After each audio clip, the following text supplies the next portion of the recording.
All right, everybody, welcome back again to the KSR YouTube channel. Gonna give you like kind of a weekly shop update video this week because we've moved some stuff around, some different projects here and there. Yeah, that one's still here. And that one's still here, but these two are ready to go. Well, at least they're ready to go back in the trailer. Well, the blue one's gonna go home today, back to its owner. So that's cool. And yeah, we've got a few different things going on here and there. And everybody's already spread out. CJ's out back in the dyno room working on an airboat. Eddie's going to get some parts. He's through that wall, getting some parts out of the trailer for this thing because we've finally gotten some of the parts we were needing for it. See, there's CJ. Hello. And we've decided to redo the exhaust on this car while we've got it torn mostly apart. So if you didn't know what the exhaust spot on a Viper looks like, now you know. And what a Viper looks like with no body on it. Look, I'm doing something. See? You proud of me? I said that you were through the wall getting parts out of the trailer. All right, well, let's get into the details on each project.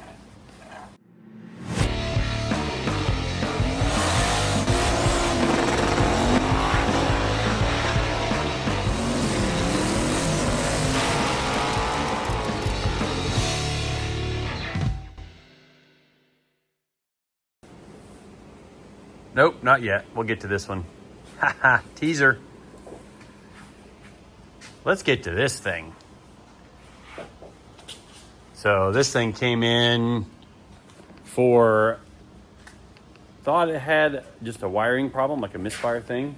And turned out it had a whole bunch of bent valves in it. I gotta remember where the hood latch is. There it is. So this has a big block Chevrolet in it, and we ended up taking the engine out, going through it completely, new rings, freshened it all up, had the valves were getting stuck in the guides.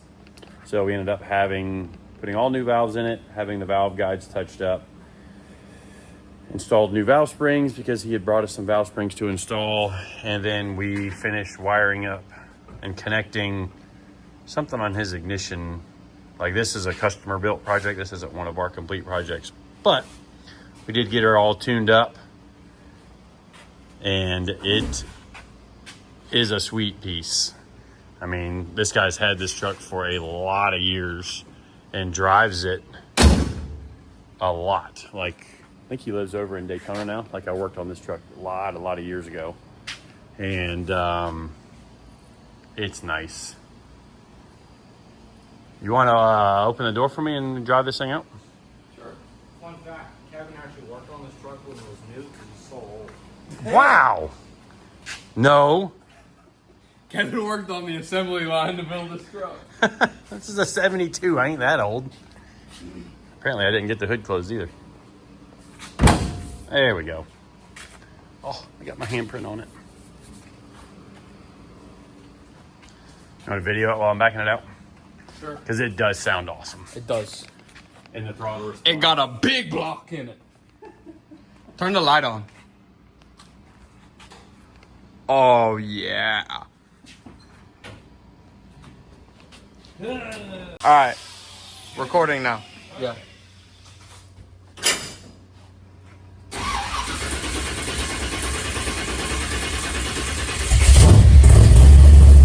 Oh, yeah.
Super cool truck. Holley EFI. All the good stuff. And it's got a gear vendor's overdrive on it. You still recording? Yep. Yay. I think so. Amateur YouTubers. Yep. Yeah, so this thing's sweet. Makes a little over 400 wheel. I think it was 425 wheel horsepower, which for a 454 cubic inch big block, pump gas, really loose torque converter in the transmission, so it's snappy when you're driving it. Like really fun truck to drive. I drove it home to put some street miles on it after we got done tuning it and running it, just to touch up the street tune a little bit more to give it back to the customer as in as good a condition as we could get it. So all right, so let's go get back inside the shop and show you some of the other projects, because I'm actually tired of squinting already. All right, back inside, and the guys got the green Comp Coupe Viper all ready to go, except for our final track setup, because we don't know what track we are racing next. Yeah, we don't know until the week before. Yeah. Normally, which is exactly how you want to do it.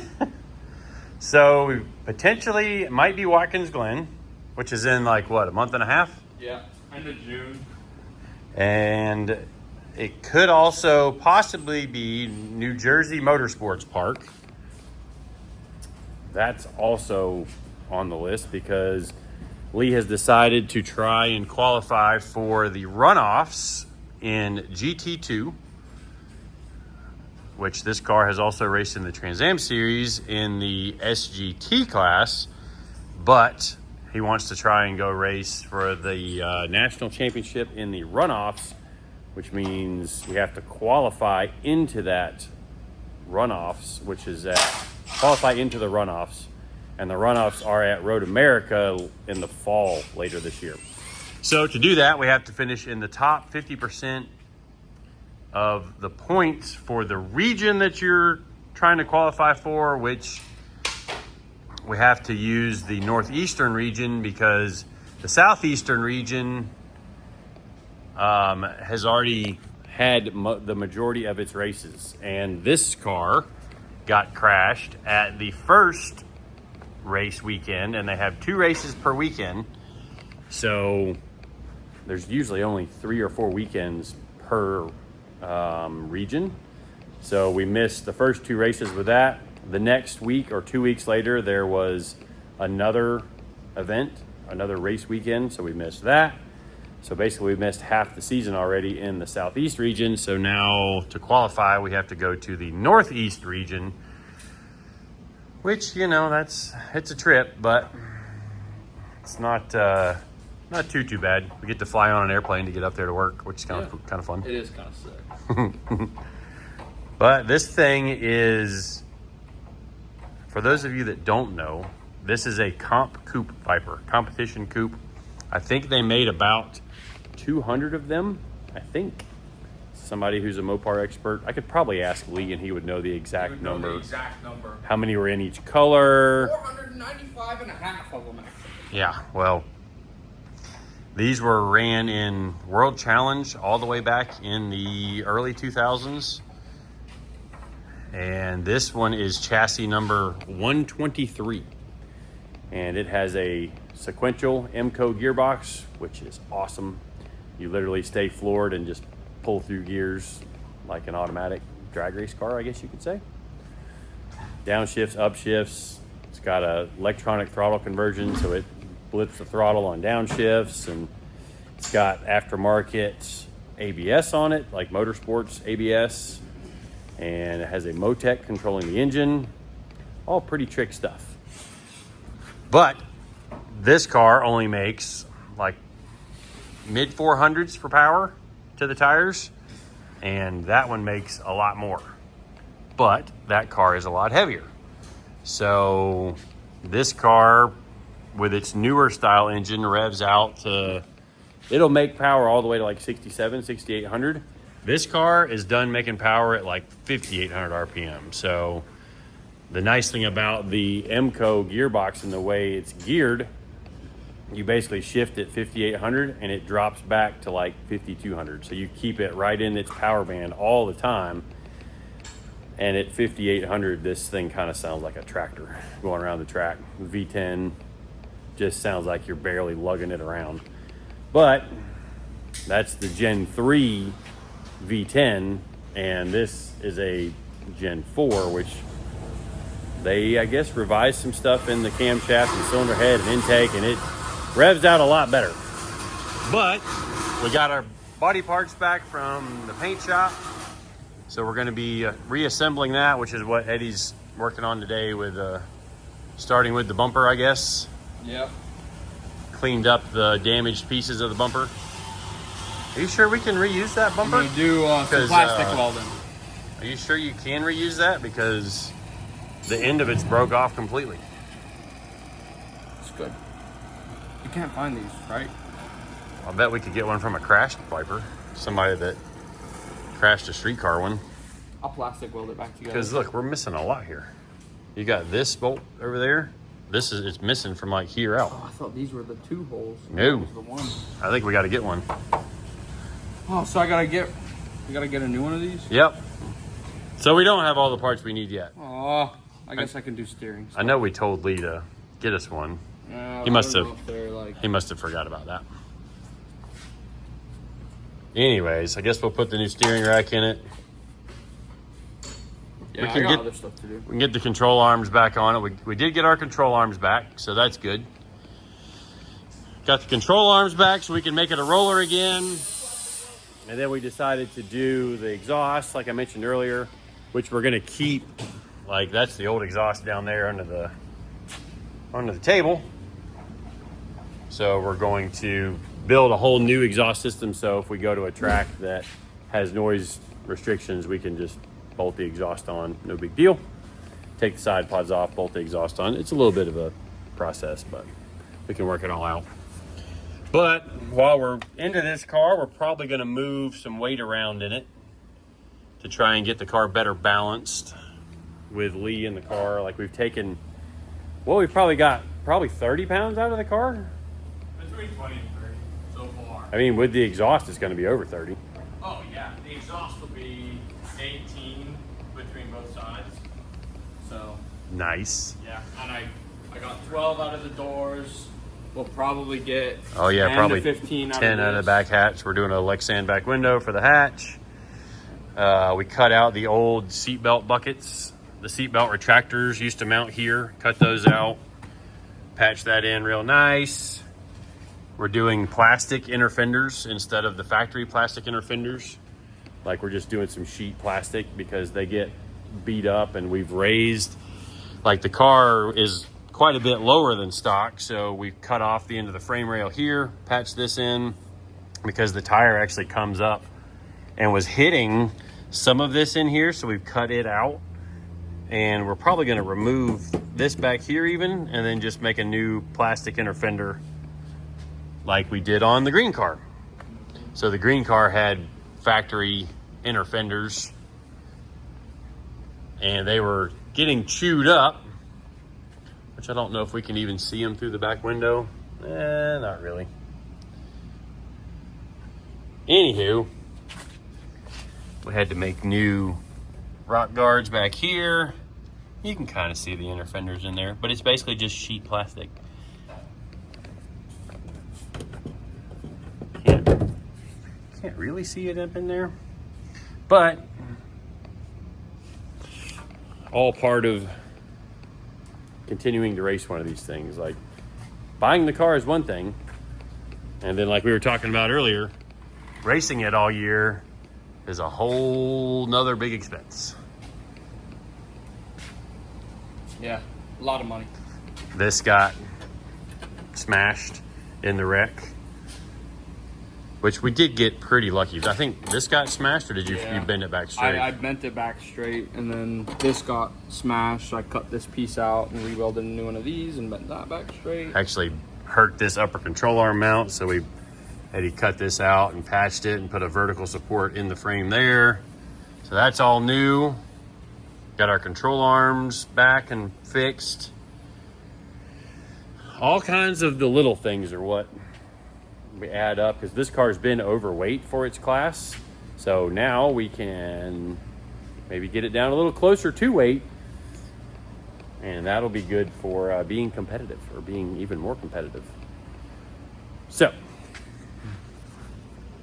you're still waiting for front fenders for this car? Yeah. Which it's got the roof loosely put on it. Yeah. Along with the... Everything's very loosely put on. The new carbon quarter panel, and then something funny's going on with the door gaps there. Oh, it's just taped. Nice. Yeah. I bet you we've got to make side skirts for this thing too. Yeah, Guy and I talked about it last night. He's gonna 3D print some air deflectors for the front of the tire as well. Oh. And then make some, buy or make some kind of side skirt. Just take a piece of carbon and... Yeah. So when it comes to like road race stuff, the more you can flatten and extend the bottom of the car, from what I understand, it's low pressure under the car. So the larger area of low pressure you can create, it helps to suck the car down to the ground. So that's like we're gonna smooth like this stuff up, like put some kind of, this is just the factory floor, so we'll put some kind of epoxy or something to kind of smooth these lips up.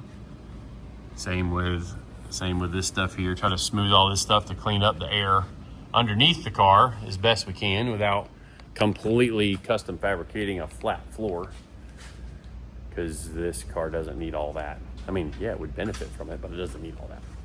But I gotta put my rack back in. Are these the steering stops? Yeah. So I'm gonna put those on, get the Cool. inner tie rod ends and outers on. And Let's go see what CJ's doing. CJ working on an airboat. Yep. Yeah, that's a big block with turbo. Not one, but two. 2 turbos. This thing's nuts.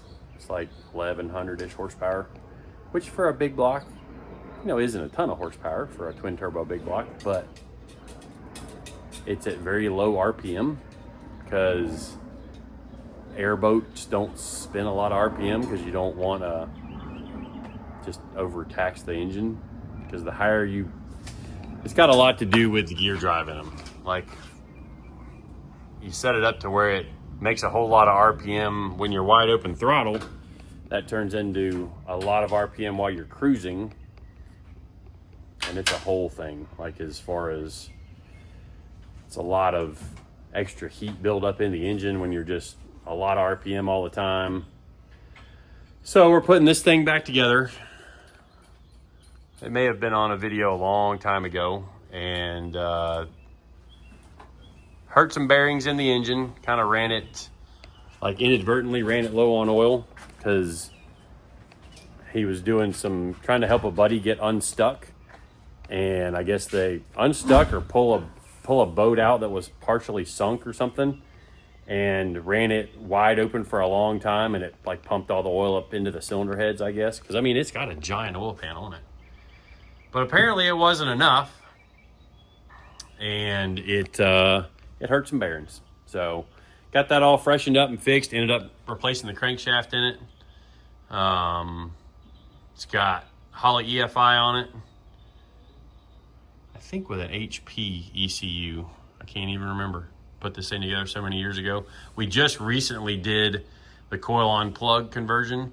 So it's got coil on plug, sequential fuel injection, and he's just recently installed this gear drive, which is for a counter rotating prop. So there's going to be 2 propellers on this thing.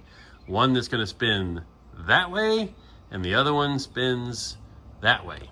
Which these things, I guess, I'm not an expert by any means, but when you make a lot of power, and this boat had the problem, it only had 1 prop on it, and it was a 6-blade.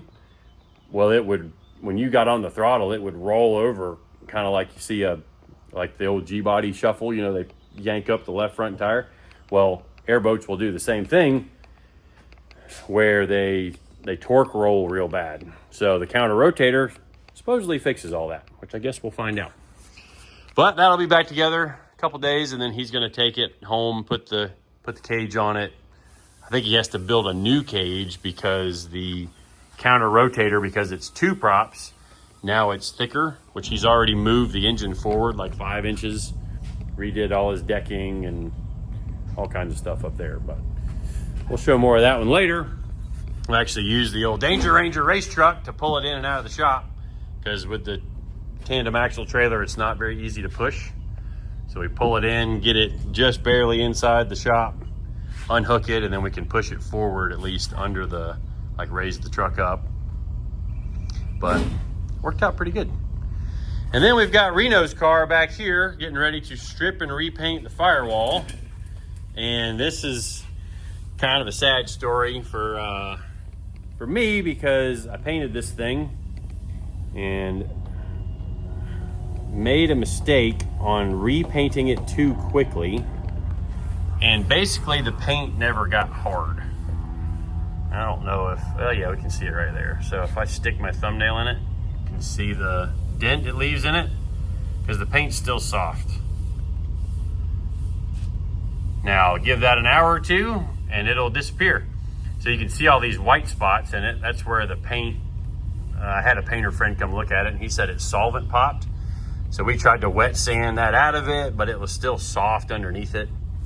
So unfortunately, I get to redo this job. And, you know, hate that it happened. It's definitely a bummer. I was hoping I could actually peel some paint off. Like I laid it on pretty thick. Yeah, you can, there's a little piece of it. Laid it on too thick on the second coat before the first coat really got hard. Oh, there's a piece right there. Yeah. Not ideal. So we'll get this all fixed up. Should have the engine back, I think, in a few weeks. Hopefully about the time we're done dealing with this. What else we got going on? Pat's car's still sitting up there hiding. My Lexus road race car hiding under the cover. Need to do something with that. Oh, we took the engine out of Lucy, the burnout car, just for an inspection. Might have cracked the crankshaft in that. Yeah, the heads we knew about though. Did have a couple of cracks in the heads around a couple of the head bolts, but they'll be all right. That's what silicone's for. Yeah. I mean, for our own stuff, yeah. For a customer build, I wouldn't do that, but just run some sealer through it and it should be good. But I think that may wrap us up with this video, because I got to get to work instead of yapping on the phone, or yapping at the phone. Like Eddie, not getting anything done. Oh, he didn't hear me. I said I got to stop being like Eddie and actually start getting some work done. Yeah, get to it. See, I'm working. See this? This is me working. Right here. Steering parts. Yep. I think some of these might be bent. We're gonna find out. I mean, they were in a crash. Yeah. Definitely check them for play too. Yeah, I have new outers. I'm just gonna put new outers on it anyway.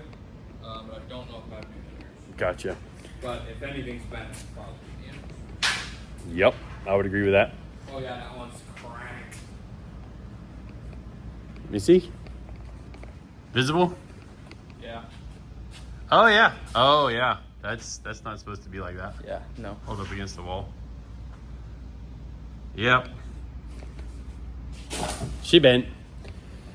All right, well, like I said, time for me to get to work. Probably edit this video real quick, which it won't take too long because it's a just walk around the shop video type thing. Oh no, I haven't talked about this car, have I? Dang it. I guess I'll talk about this car then real quick. So this is the car that was in the back, first gen Camaro. CJ's been plunking on it. Got it mini tubbed, which we've got to sand and paint all of that. But first, I've got to put, the owner wants kind of a roll cage in it, like a little something he can still get in and out of easily, but something that's still going to stiffen the car up substantially. Now, we already did through floor subframe connectors from Detroit Speed. She's looking a little rough in here right now, but you can see the buckets for the 4-link conversion from Detroit Speed. Got a big cross member back there. We'll tie into the roll cage. There's the through floor subframe connectors. Going to do a couple of really nice containment seats in it. It got a Detroit Speed front subframe, so that's pretty snazzy. And it is getting, we built him a 390 cubic inch LS1 based stroker. So it's an aluminum block, has a 3.9 stroke, 3.905 on the bore. And it's actually in the engine room. Just got it wrapped up, getting ready to put the intake on it because we kind of custom did our own 4-port, 4-corner steam port cooling system or steam vent kit. We wanted something that was kind of low profile and wasn't too obtrusive because it had to clear and connect into the Holley water pump area here. See how we got that all set up. But then it also has to fit under the MSD atomic intake. So that's what all we did there. So this is basically ready to install. Did some port matching on all the runners because these heads we had our buddy Peyton, who's doing my billet olds intake. Once he gets maybe a little more caught up and ahead of his production work, I guess you could say. But we sent these heads out to him and he CNC ported them. Ooh, look at that. So check him out if you need some CNC port work done for your LS heads. He does other stuff too, real big in the Oldsmobile world, which, you know, I appreciate since I'm an Oldsmobile guy, not a Buick guy. Buick, no, Oldsmobile. I think I hear the owner for the truck, so I need to go get back to work. See you guys in the next one. Thanks for watching.